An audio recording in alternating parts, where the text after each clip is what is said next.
जगदीश परमार क्या कह। देखो, जो महिला पहलवान हैं वो पूरे देश की बेटी हैं, पूरे समाज की बेटी हैं। अगर उनके साथ गलत हुआ है और अगर ब्रजभूषण सिंह गलत पाया जाता है तो हम भी पहलवानों के साथ हैं कि उनको फांसी होनी चाहिए।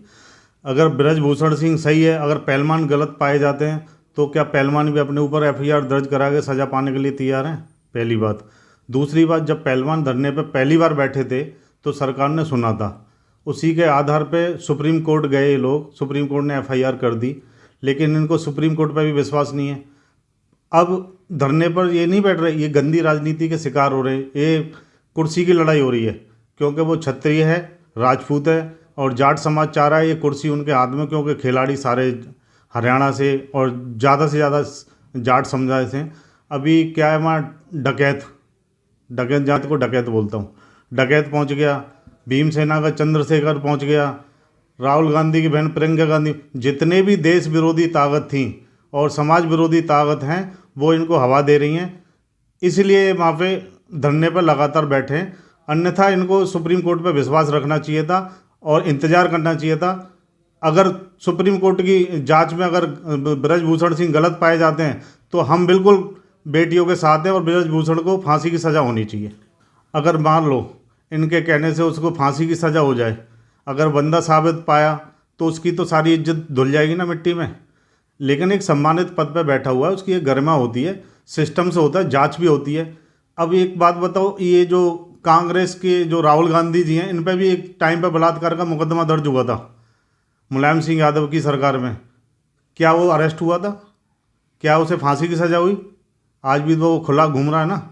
तो इसी तरीके से ये गंदी राजनीति के शिकार हो रहे हैं जितने भी मेरे खिलाड़ी हैं, और इन्होंने किसी टाइम पर देश का नाम रोशन करा था, आज उतना ही देश का नाम खराब कर रहे हैं। देश में नहीं, विदेशों में भी देश का नाम खराब कर रहे हैं। तो ऐसी गंदी राजनीति से हमारे देश के खिलाड़ियों को बचना चाहिए। अगर ऐसी कोई घटना होती है तो सुप्रीम कोर्ट का इंतजार करना चाहिए, जांच का। अगर वो दोषी पाए जाते हैं तो हम खिलाड़ियों के साथ हैं, उनको फांसी की सज़ा दिलवाएंगे, हम सारे बहन बेटियों के साथ मिलके।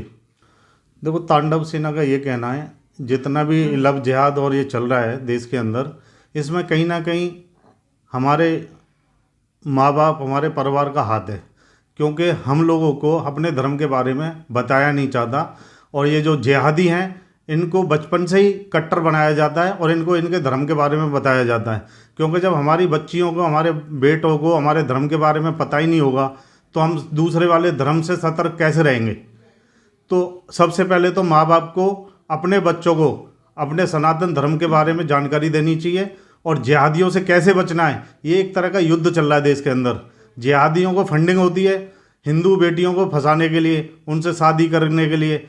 आप देखोगे ज़्यादातर जितने भी हिंदू विरोधी संगठन हैं, मुझे जिहादियों को फंडिंग करते हैं। फंडिंग इसलिए करते हैं कि अगर एक हिंदू बेटी को फंसा, उसके परिवार को पैसा भी देते हैं, हिंदू नाम बदल बदल के फेसबुक पर, इंस्टाग्राम पर, यूट्यूब पर हिंदू बेटियों को फंसाते हैं। इसलिए हमें अपने बच्चों पर ध्यान देना है और अपने बच्चों को सनातन धर्म की शिक्षा देनी है इन जिहादियों से बचाने के लिए। जब तक हमारे बच्चे हमारे धर्म के बारे में नहीं जानेंगे तो इनसे कैसे बचेंगे। ये जो हमारे देश में जो आजकल हो रहा है, ये सब गंदी राजनीति के कारण हो रहा है। कुछ लोग कुर्सी के लालच में अपना ईमान बेचे बैठे हैं और जो लोग अपना ईमान नहीं बेचे बैठे वो अपने धर्म के लिए देश में लड़ाई लड़ रहे हैं, लेकिन वो मजबूर हो जाते हैं सिस्टम के आगे, क्योंकि कहीं ना कहीं अगर वो आवाज़ उठाते हैं तो उनकी आवाज़ दबाने की कोशिश करी जाती है। लेकिन हमारी तांडव सेना अब पूरे देश में आंदोलन छेड़ेगी ऐसे जिहादियों को सबक सिखाने के लिए। अगर कोई भी ऐसा हमारी हिंदू बच्चियों के साथ घटना करते हुए पाया जाता है, अगर पुलिस या सरकार उसको सजा नहीं देती, तो जैसे आपने धर्मेंद्र की एक मूवी आई थी तीसरी अदालत, वैसे ही तांडव सेना पकड़कर इनको और हिंदू लोगों को कहीं ना कहीं प्यार करना, इस मामले में प्रशासन का रवैया बड़ा ढीला होता है कानून या तो जल्द से जल्द सजा दे, वरना आवाज बुलंद होती है और ये ऐसी घटनाओं को दोषियों को खुद सजा देंगे।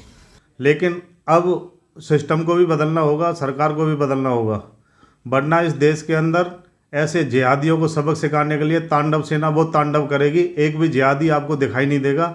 और हम आने वाले समय में अपनी बेटियों को, अपने बच्चों को शस्त्र शिक्षा भी देंगे और शास्त्र शिक्षा भी देंगे। तांडव सेना के राष्ट्रीय अध्यक्ष मैं का आया उस परिवार सामने के बयान, जिस साथ तरह से हूँ देश में और जिहादी मैं दिल्ली सरकार को ये कहना धर्म चाहता हूँ, बदलकर, अगर नाम कोई बदलकर रेशमा मरी और होती हिंदू लोगों को या कोई घुसखोर सद्दाम करते मरा हैं, होता प्यार का नाटक, तो फिर उस उसको परिवार को उतार 1 देते हैं, करोड़ 2 घाट करोड़ मौत। 5 करोड़ जाके तांडव हेल्प सेना का कहना है करती है। कानून लेकिन या तो अभी जल्द से जल्द तक कुछ सजा दे, दिल्ली वरना सरकार ने अरविंद तांडव सेना केजरीवाल ने ऐसे उस बहन के घर दोषियों को जाकर खुद सजा दे। लॉलीपॉप दिया है। वो भी सुनने में आ रहा है कि 10 लाख की मदद की है।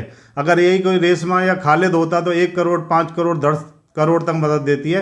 मैं केजरीवाल जी से कहना चाहता हूँ, उस गरीब परिवार के साथ बड़ी गंदी घटना हुई है जिहादियों के द्वारा, वहाँ जाएं, उस गरीब परिवार की मदद करें और उसको ज़्यादा से ज़्यादा सज़ा दिलाएं। मैं तो ये कहता हूँ कि सभी दल मिलके, सभी पार्टियां मिलके इस जिहादी को फांसी की सज़ा दिलानी चाहिए। अन्यथा अगर ये छूट गया तो पता नहीं और कितनी लड़कियों का शिकार बनाएगा। अगर ये तांडव सेना के हाथ लग गया तो इसके हाथ पैर काट दिए जाएंगे और इसको छोड़ दिया जाएगा। इसे एहसास दिलाया जाएगा कि गंदी घटना कैसे की जाती है।